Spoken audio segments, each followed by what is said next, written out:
আমাদের স্বরাষ্ট্র উপদেষ্টা সহজ সরল একজন মানুষ, শিশুর মতো কথা বলেন, অবলীলায় অনেক কথা বলে দেন। সেই কথা বলার বাস্তবতা আছে কিনা কিংবা বলা উচিত কিনা, বললে এটার নেগেটিভ কোনো প্রতিক্রিয়া হবে কিনা সেগুলো বোধহয় তিনি ভাবেন না। শিশুর মতো আচরণ করেন, যে শিশুর মতো আচরণ অনেক সময় আমাদের প্রধান উপদেষ্টাকেও করতে দেখা যায়। অবলীলায় অনেক কথা বলে দেন। স্বরাষ্ট্র উপদেষ্টা এবার যেটা বললেন সেটা হচ্ছে যে আওয়ামী লীগের ঝটিকা মিছিল কমে গেছে এবং সেই কমে যাওয়ার কৃতিত্ব দাবি করলেন তিনি। আওয়ামী লীগের ঝটিকা মিছিল হঠাৎ করে কমে গেল কি সত্যি স্বরাষ্ট্র উপদেষ্টার সাফল্যে, নাকি আওয়ামী লীগের ভিন্ন কৌশলের কারণে আওয়ামী লীগ ঝটিকা মিছিল থেকে একটু বিরতি দিয়েছে? রাজনীতিটা বুঝে ওঠা খুব মুশকিল, তারপরেও বুঝতে চেষ্টা করব স্বরাষ্ট্র উপদেষ্টা কি বললেন, বাস্তবতাটা কি হতে পারে, নেগেটিভ পজিটিভ একটু বোঝার চেষ্টা করব। এই ভিডিওতে থাকবেন পলিটিক্স টিভির নিয়মিত আয়োজনে।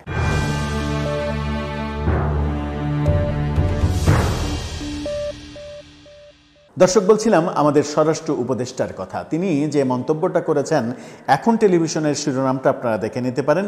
সেখানে বলা হচ্ছে আইন শৃঙ্খলা বাহিনীর তৎপরতায় আওয়ামী লীগের ঝটিকা মিছিল কমেছে। তিনি সম্প্রতি বেশ কয়েকশো মন্দিরে দুর্গাপূজার সময় কয়েকশো মণ্ডপে অসুরের মুখে দাড়ি লাগানো হয়েছে এবং এর পেছনে কারণ কি তদন্ত করে দোষীদের শাস্তির আওতায় আনা হবে সেই ঘোষণা দিয়েছেন।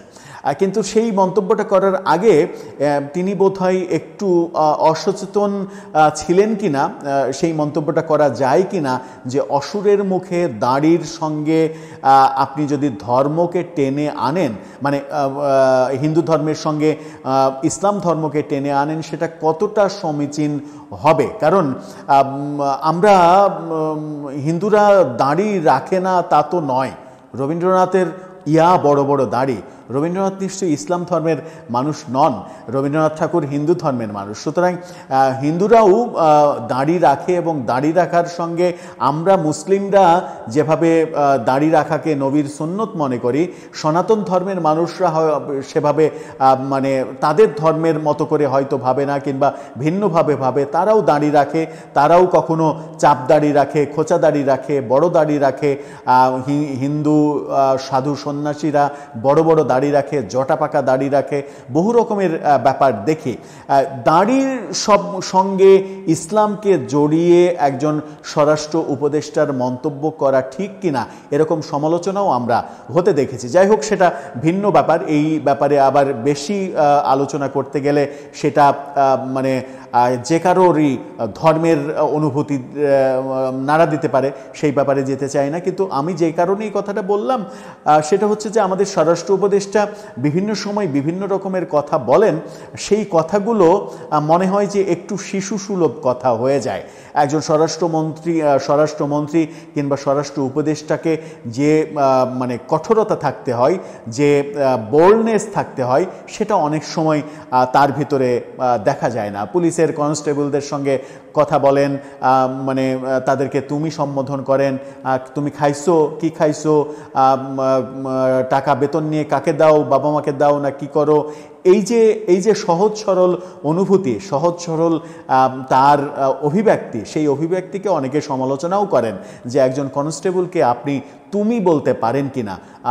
আপনি যদি প্রফেশনাল জায়গাটাকে নষ্ট করেন, আপনি কাউকে প্রকাশ্যে এরকম মানে গণমাধ্যমে যেটা রেকর্ড হচ্ছে সেখানে আপনি তুমি সম্বোধন করতে পারেন কিনা, কনস্টেবলকে আপনি কেন সম্মান দেবেন না, আপনি কেন আপনি বলবেন না, এরকম নানা সমালোচনা আমরা সামাজিক যোগাযোগ মাধ্যমে দেখেছি। ওই কারণেই বললাম যে অনেক সময় সহজ সরলভাবে অনেক কথা বলে দেন, যেটা হয়তো হিতে বিপরীত হয়, সমালোচনা হয়, অনেক কিছু হয়। এবার তিনি যেটা বললেন, স্বরাষ্ট্র উপদেষ্টা তিনি বলেছেন যে আইন শৃঙ্খলা রক্ষাকারী বাহিনীর তৎপরতায় আওয়ামী লীগের ঝটিকা মিছিল কমেছে। বলেছেন নির্বাচনের আগে তা একেবারেই কমে আসবে। অর্থাৎ তিনি নিশ্চিত করছেন যে নির্বাচনের আগে আওয়ামী লীগের তৎপরতা আর থাকবে না। বাস্তবতা কি সেরকম হবে? তিনি এতটা নিশ্চিত হলেন কি করে? আর তিনি মানে তার যদি আওয়ামী লীগ সম্পর্কে কিংবা বাংলাদেশের রাজনীতি সম্পর্কে সম্যক ধারণা থাকতো, তাহলে কি তিনি এই ধরনের মন্তব্য করতেন যে আওয়ামী লীগের ঝটিকা মিছিল কমে এসেছে, তাদের কর্মকাণ্ড কমে এসেছে এবং সেটা আইন শৃঙ্খলা রক্ষাকারী বাহিনীর তৎপরতায়, অর্থাৎ তার বাহিনীকে ক্রেডিট দিচ্ছেন তিনি এবং বলছেন নির্বাচনের আগে এটা আর থাকবে না, এটা একেবারেই কমে যাবে। একেবারেই কমে যাওয়া মানে হয়তো 100% থেকে 5%, 2%, 1%-এ চলে যাবে। কিন্তু সেটা কি ঘটবে? সেটা কি ঘটতে দেবে আওয়ামী লীগ?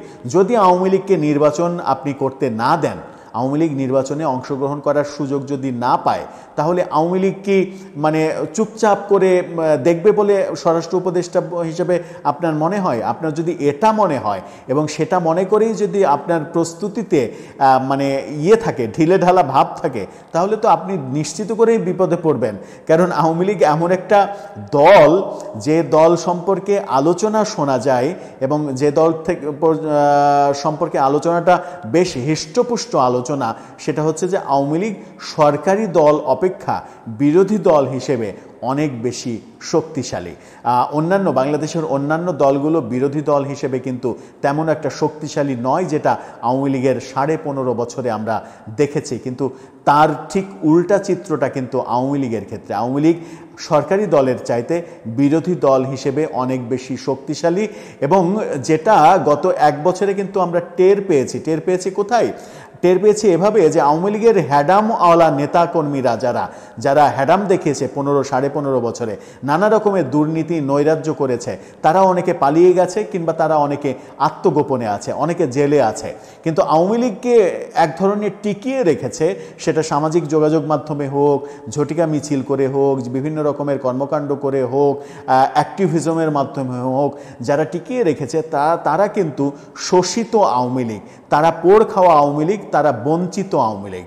এই বঞ্চিত আওয়ামী লীগরা আওয়ামী লীগের দুর্দিনে যেভাবে নিজেদের অবস্থান জানান দিয়েছে, এটা কিন্তু অন্যান্য দলের ক্ষেত্রে খুব একটা দেখা যায় না। কিছু কিছু ক্ষেত্রে হয়তো জামাতের শিবিরের মধ্যে কিছুটা দেখা যায়, বিএনপির মধ্যে অতটা দেখা যায়ই না যে পোড় খাওয়ারা দলের দুঃসময়ে দুঃসাহসিক কাজ করবে। যে দুঃসাহসিক অনেক কিছু আমরা কিন্তু গত 13-14 মাসে দেখেছি। আওয়ামী লীগ দল হিসেবে, বাংলাদেশের সবথেকে পুরনো দল, সেই দল হিসেবে আওয়ামী লীগের শক্তির মূল জায়গাটায় অনেকে মনে করেন যে এই যে পোড় খাওয়া, শোষিত, বঞ্চিত, 15 বছরে নিষ্পেষিত, নিজের দলের নেতাদের দ্বারাই যারা লাঞ্ছিত, নির্যাতিত, যারা মিথ্যা মামলায় জেল খেটেছে, সেই রকম ব্যক্তিরাই কিন্তু আওয়ামী লীগের দুঃসময়ে কাণ্ডারি হয়ে দাঁড়ায়।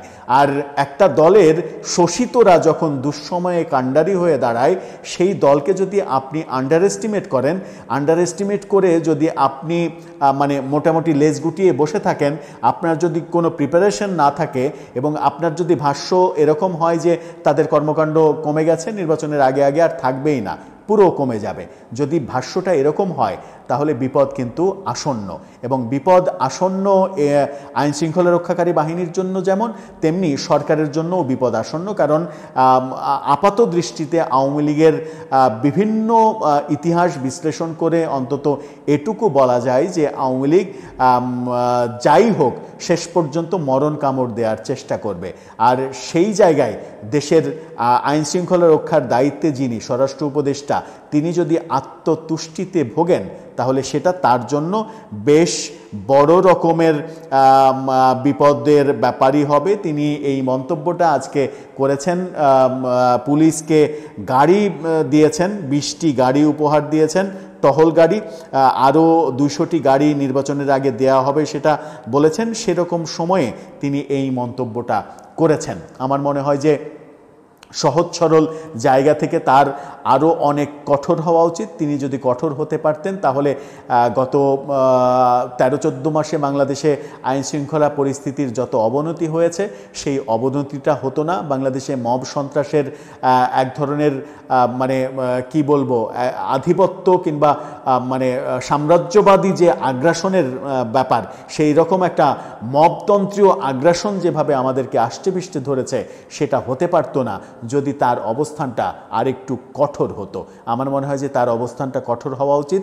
আর আওয়ামী লীগ সম্পর্কে তার যে ধারণা, আওয়ামী লীগের কর্মকাণ্ড সম্পর্কে তার যে ধারণা, সেই ধারণাটা মিথ্যে হয়ে গেলে তার জন্য দায়িত্ব পালন করাটা অনেক বেশি কঠিন হয়ে যাবে। কারণ আওয়ামী লীগ এত সহজে বোধহয় ছেড়ে দেবে না।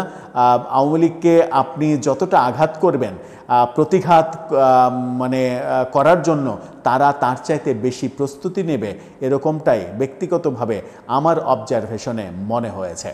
বাকিটা আপনাদের ভাবনা, বাকিটা আপনাদের কৌশল এবং আওয়ামী লীগ যারা করে তাদের রাজনৈতিক ভাবনা। তবে আমাদের প্রত্যাশা যে যার অবস্থান থেকে যাই করুক না কেন, সব সময়ের জন্য আমাদের প্রত্যাশা সেটা হচ্ছে দেশ সুস্থ থাকবে, দেশের আইন শৃঙ্খলা পরিস্থিতি স্বাভাবিক থাকবে, সাধারণ মানুষ যারা দুই বেলা দুই মুঠো ভাত খেয়ে দিন আনে দিন উপার্জন করে বেঁচে থাকে, তাদের জীবনযাত্রা যেন ব্যাহত না হয়, তাদের জীবনযাত্রার উপরে যেন অশনি সংকেত নেমে না আসে।